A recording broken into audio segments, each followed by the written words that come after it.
1월 LA에 대규모 산불이 있었는데요.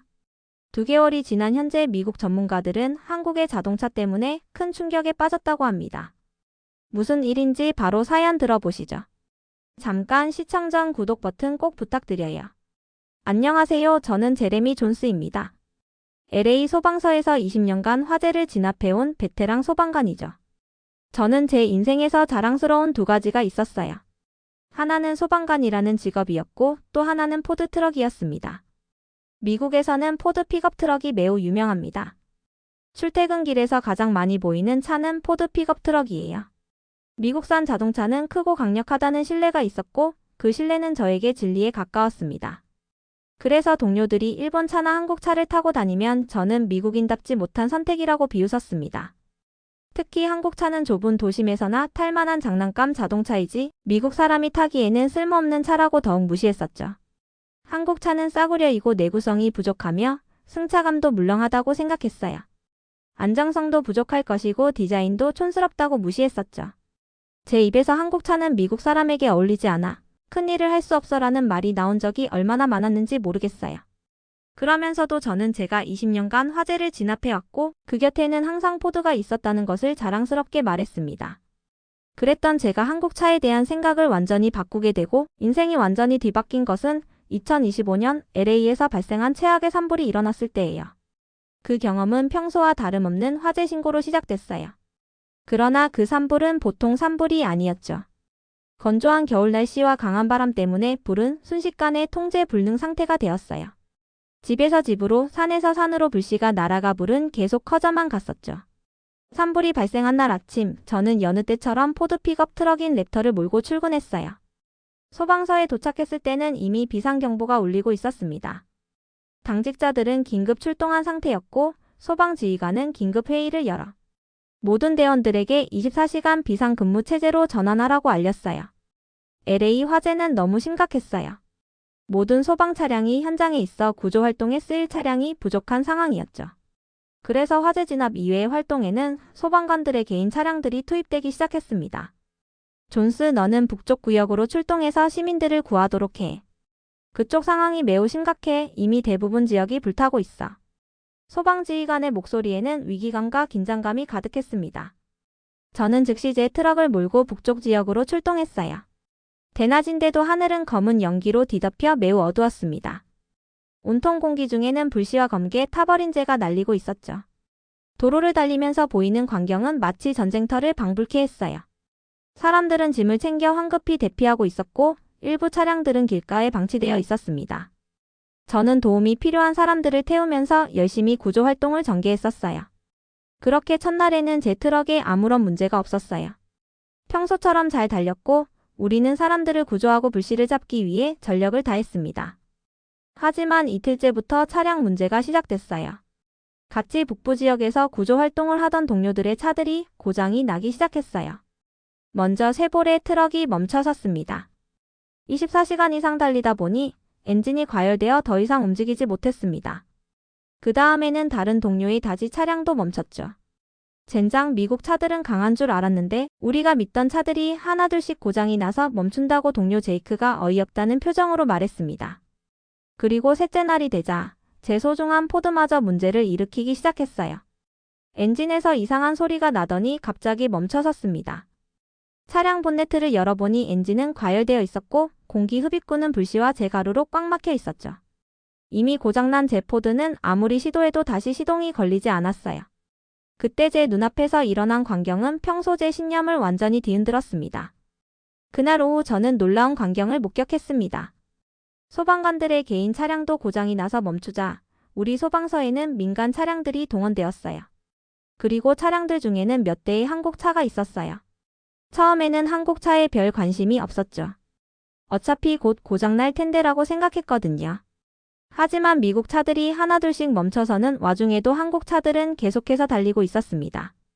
말도 안 돼, 한국 차들은 아직도 달리고 있어요. 저는 믿기지 않는 광경에 눈을 의심했어요.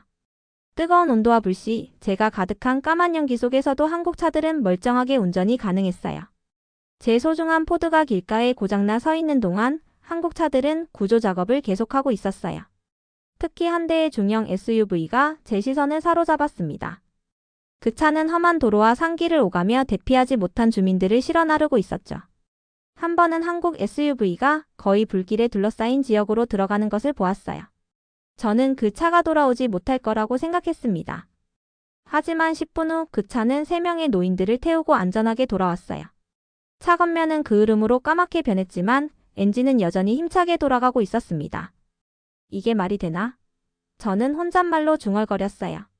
설마 한국 차가 미국 트럭보다 튼튼하고 강하다는 건가?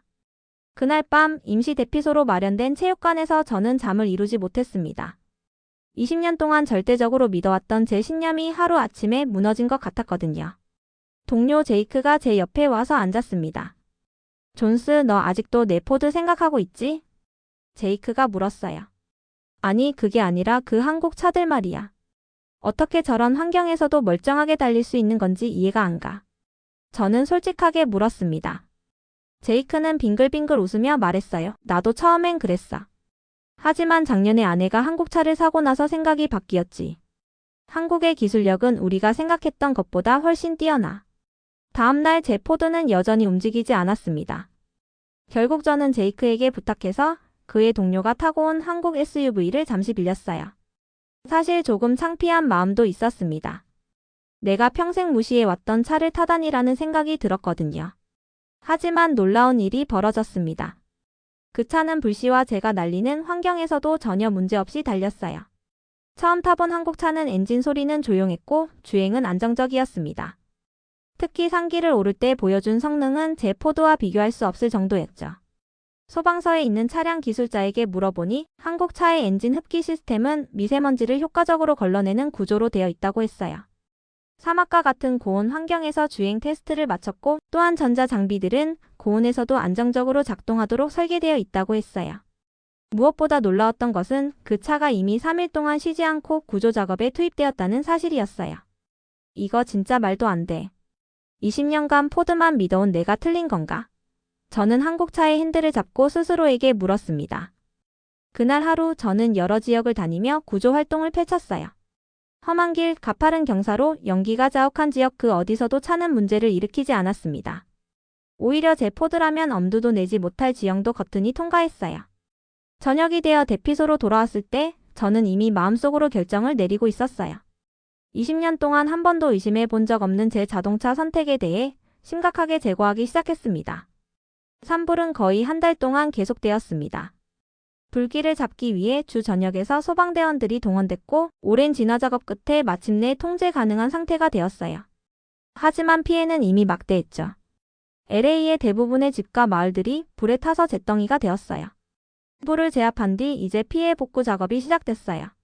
그리고 저는 여전히 한국 SUV를 빌려 타고 다녔습니다. 제 소중한 포드는 정비소에 맡겼지만 부품 교체가 필요하다는 답변을 받았어요. 적어도 2주일은 기다려야 한다고 했죠. 동료 스티브가 웃으며 저에게 말했어요. 존스, 그 한국 차가 마음에 드나 봐. 저는 잠시 망설이다가 솔직하게 대답했어요. 솔직히 그래, 한국 차 정말 대단해. 이런 환경에서 이렇게 멀쩡하게 달릴 수 있다니. 스티브는 고개를 끄덕였어요. 그 말을 자네 입으로 듣게 될 줄은 몰랐어. 자네는 포드 광팬이잖아. 그 말에 저는 쓴 웃음을 지었습니다. 정말 제가 한국 차를 칭찬하게 될 줄은 저도 몰랐거든요. 하지만 현실은 분명했어요. 미국 브랜드 차량들 대부분은 여전히 먼지와 연기 속에서 시동조차 걸리지 않는 상황이었지만 다른 한국 차들은 문제없이 거리를 달리고 있었습니다. 저는 그날 저녁 한국 차의 주인을 만났어요. 로버트라는 사람이었어요. 로버트, 한국 차 정말 좋더군요. 어떻게 이런 환경에서도 멀쩡한 건가요? 저는 물었습니다. 로버트는 미소를 지으며 대답했어요. 처음엔 저도 한국차 이미지가 별로여서 조금 의심했어요. 하지만 이 차를 구매하기 전에 많은 조사를 했거든요. 한국 회사들은 자동차 내구성 테스트를 극한 환경에서 진행해요. 사막, 극지방, 심지어 화산 근처에서도 한다고 해요. 그럼 이런 산불 환경은 별 문제가 안 되는 거였네요. 제가 말을 이었어요. 한국 차들에겐 이미 적응된 그냥 평범한 환경이지 않을까요? 로버트가 웃으며 말했습니다. 로버트는 친절하게도 제게 그의 차에 대해 더 많은 것을 설명해 주었어요. 엔진의 특별한 코팅 기술과 최신 필터 시스템, 전자장비의 방열 설계와 같은 모든 것이 극한 환경을 견디도록 설계되어 있지요. 한국 차가 멈추지 않고 달린 것은 운이 아니라 확실히 기술이 좋고 우수하다는 겁니다. 저는 감탄하며 말했어요. 다음날 저는 결정적인 경험을 하게 됐습니다. 산불 피해 지역을 조사하던 중 한 가족이 갇혀 있다는 신고가 들어왔어요. 그들은 외딴 곳에 살고 있었고 도로는 불에 탄 나무들로 막혀 있었죠. 저는 그 한국 SUV를 몰고 현장으로 달려갔습니다. 도로 상태는 정말 최악이었어요. 깊은 구덩이에는 불에 탄 잔해물이 가득했고 여전히 나무들에는 불씨가 살아있었습니다. 그러나 한국차는 그 불구덩이 길을 거뜬하게 통과했고 조난당한 가족을 무사히 구할 수 있었습니다. 그 가족은 감사하다며 당신이 한국차를 타고 와서 다행이에요. 제 포드도 시동이 걸리지 않았고 이웃집 포드도 가다가 멈췄어요. 라고 얘기했어요. 저는 정말 충격이었고 20년 동안의 미국 차에 대한 자부심이 깨지는 순간이었어요. 소방서로 돌아오는 길에 저는 정비소에 들러 제 포드의 상태를 확인했어요. 정비사는 머리를 긁적이며 말했습니다. 존스 씨, 솔직히 말하자면 이 차량은 수리하는 것보다 새 차를 사는 게 나을 것 같아요. 엔진 블록에 균열이 생겼고 전자 시스템도 완전히 망가졌어요. 수리비가 차량 가격보다 더 나올 수 있습니다. 그 말을 들은 순간 저는 이상하게도 마음이 가벼워지는 것을 느꼈습니다. 마치 오랫동안 저를 속박하고 있던 무언가가 풀린 것 같았어요. 알았어요. 생각해 볼게요. 저는 대답했습니다. 그날 밤 저는 오랜 시간 고민했어요. 20년 동안 평생 포드만 타왔던 제가 다른 브랜드, 그것도 한국 브랜드를 선택한다는 것은 정말 큰 결정이었습니다. 마치 제 정체성의 일부를 포기하는 것 같았죠. 하지만 지난 일주일간의 경험은 너무나 분명했어요. 제 눈으로 직접 본 현실을 부정할 수는 없었습니다. 결국 저는 결심했어요. 이제는 무조건 미국 차가 아니야. 어떤 차가 내 목숨을 지켜줄 수 있느냐가 중요한 거야. 2021년에는 타이거 우즈도 교통사고에서 차량이 심각하게 파손되었지만 목숨을 건진 일이 있었어요. 그때 타이거 우즈가 탔던 차량도 한국 차였던 것이 떠올랐어요. 다음 날 아침 저는 동료들에게 제 결정을 알렸습니다. 처음에는 다들 놀랐어요. 포드 매니아인 존스가 한국 차를 산다니 믿기 힘들다는 반응이었죠. 야, 존스, 너가 드디어 미쳤구나. 오랜 친구인 토이가 농담처럼 말했어요. 미친 게 아니라 정신이 든 거야. 저는 웃으며 대답했습니다. 20년 동안 포드만 타왔어.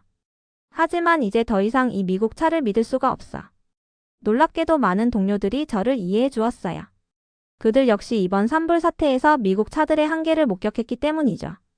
몇몇은 이미 다른 브랜드로 눈을 돌리고 있었고 특히 한국 차에 관심을 보이는 사람들도 많았어요. 퇴근 후 저는 한국 자동차 대리점으로 향했어요. 전시장에 들어서자 처음에는 조금 어색했습니다.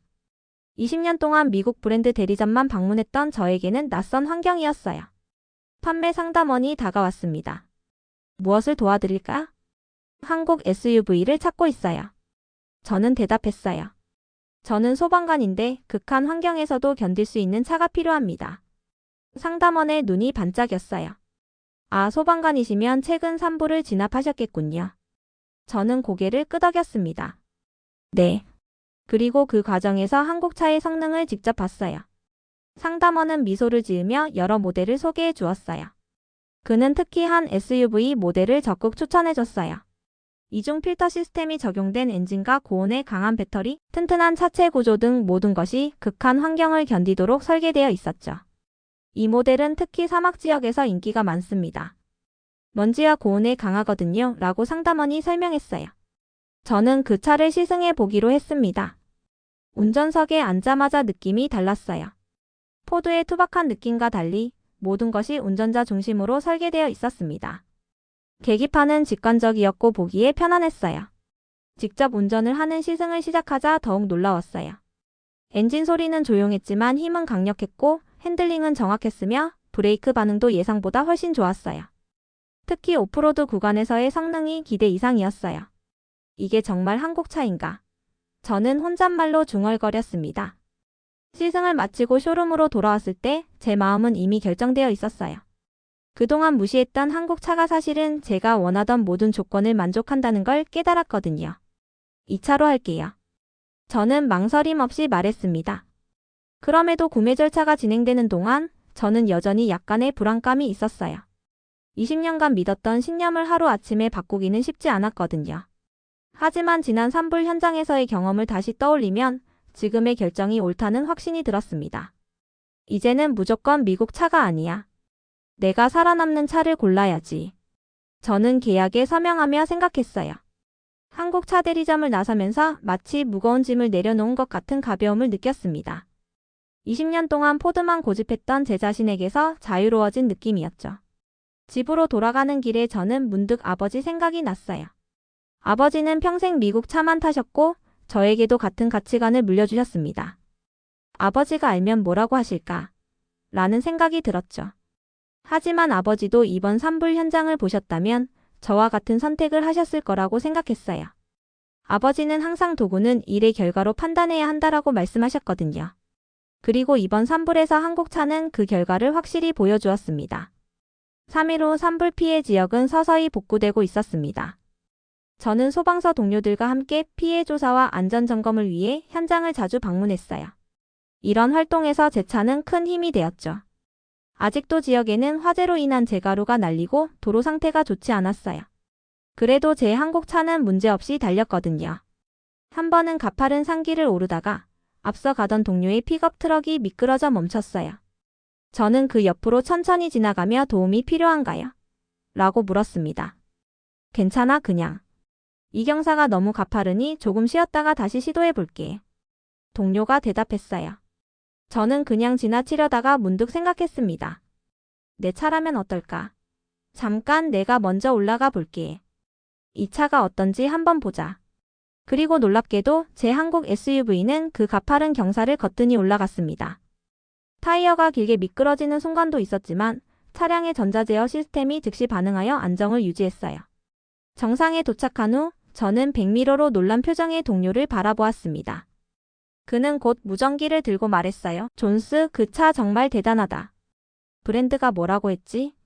저는 웃으며 브랜드 이름을 말해주었고 그날 이후 소방서에서는 한국 차에 대한 관심이 부쩍 높아졌습니다. 한 달 후 놀라운 소식이 들려왔어요. LA 소방서가 새로운 지원 차량으로 한국 브랜드 SUV 20대를 구매하기로 결정했다는 겁니다. 그리고 더 놀라운 건 다른 지역 소방서도 비슷한 결정을 내리고 있다는 소식이었어요. 윌슨 축하해. 지휘관이 제 어깨를 두드리며 말했습니다. 자네 덕분에 우리 모두가 더 안전해졌어. 저는 부끄러움을 감추지 못했어요. 전 그저 제 경험을 나눴을 뿐입니다. 지휘관님, 때로는 그게 가장 중요한 일이지. 지휘관이 미소를 지으며 대답했습니다. 그렇게 저는 의도치 않게 자동차 전문가가 되었어요. 사람들은 제게 차 구매 조언을 구했고 심지어 몇몇 자동차 블로그에서는 제 의견을 정기적으로 실렸습니다. 한국 자동차 회사에서도 연락이 왔지만 저는 광고 모델 제안은 정중히 거절했어요. 제 경험은 판매가 아닌 진실을 위한 것이었으니까요. 산불 경험 이후 한국 차를 구매하면서 저는 제 삶이 완전히 달라졌다는 걸 실감했습니다. 제 시야는 넓어졌고 고정관념에서 벗어났어요. 무엇보다 중요한 건 제가 옳다고 믿었던 것을 기꺼이 바꿀 수 있는 용기를 배웠다는 점이었습니다. 한국 차를 운전하면서 느끼는 안정감과 신뢰성은 제 직업 생활에도 큰 도움이 되었어요. 더 이상 차량 고장을 걱정하지 않고 구조 활동에 집중할 수 있게 되었거든요. 곧 LA 규모 산불 대응 훈련을 계획했어요. 연초에 참사를 교훈 삼아 더 효과적인 대응 체계를 마련하기 위한 노력이었고 훈련에는 LA 소방대원들이 참가할 예정이었어요. 저 역시 주요 참가자 중 한 명으로 선발되었습니다. 훈련 전날 지휘관이 저를 불렀어요. 존스, 특별한 임무를 맡았으면 하네. 이번 훈련에서 차량 성능 평가팀을 이끌어주게. 지난번 산불에서 우리가 배운 가장 중요한 교훈 중 하나는 차량 선택의 중요성이었어. 자네가 그 문제에 대해 가장 잘 알고 있다고 생각해. 저는 영광스러웠습니다. 동시에 부담도 컸어요.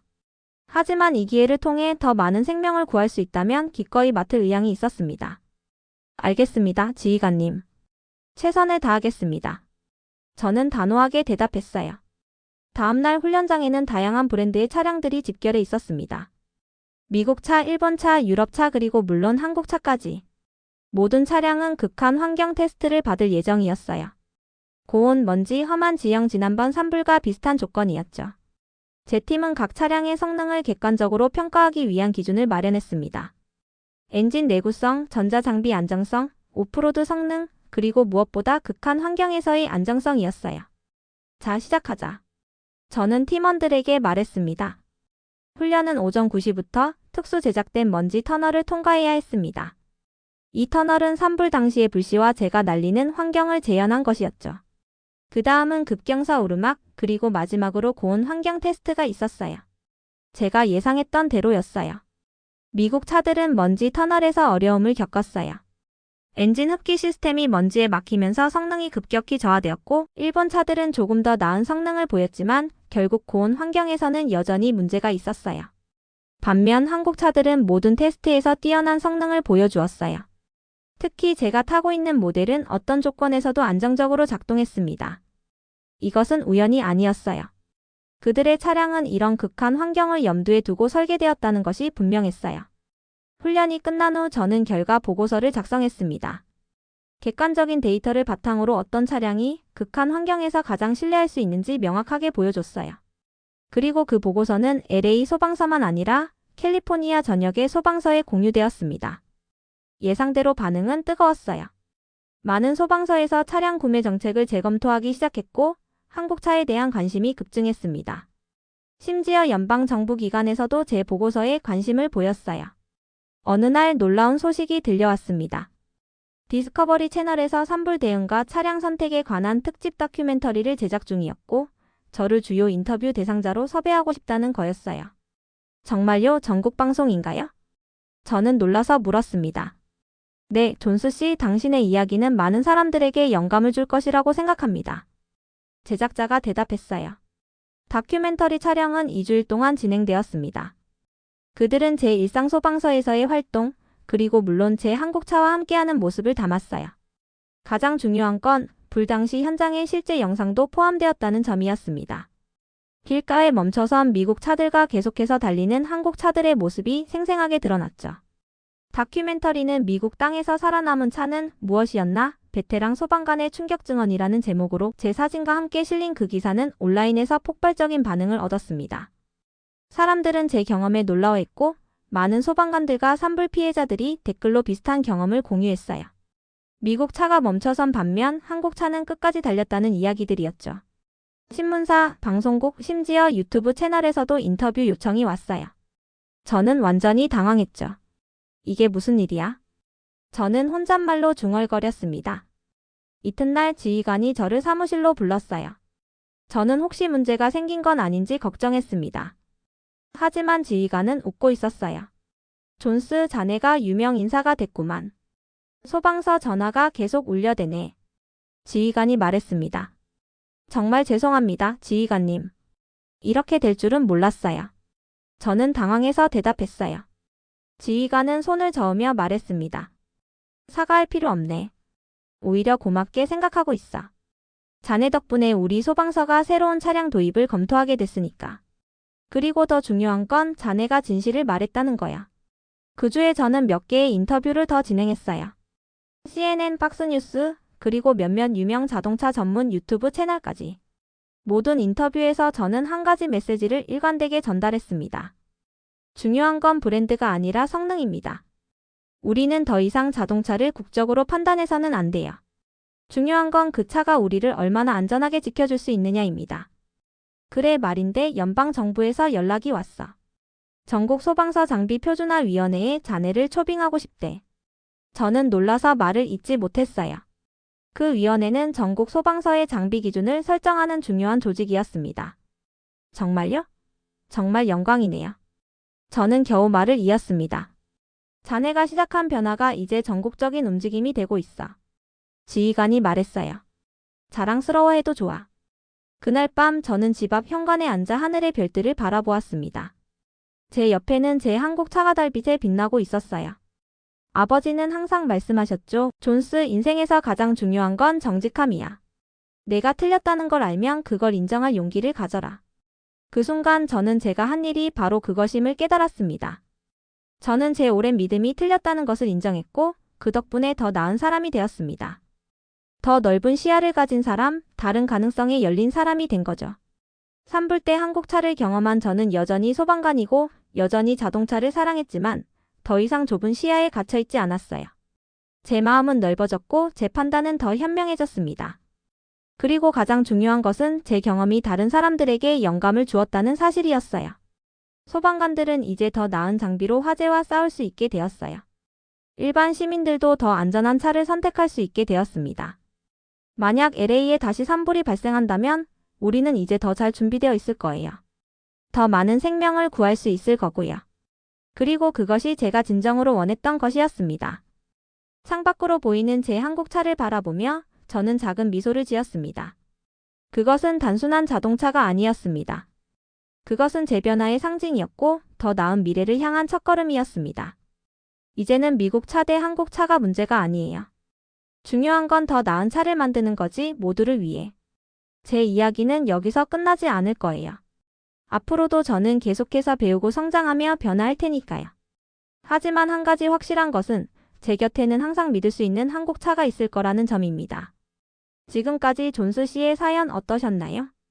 한국 기술력의 우수성이 전 세계에 증명된 순간이네요. 여러분의 생각을 댓글로 남겨주세요. 여러분의 관심이 더 좋은 콘텐츠를 만드는 원동력이 됩니다. 감동을 향한 감동 레시피였습니다. 감사합니다.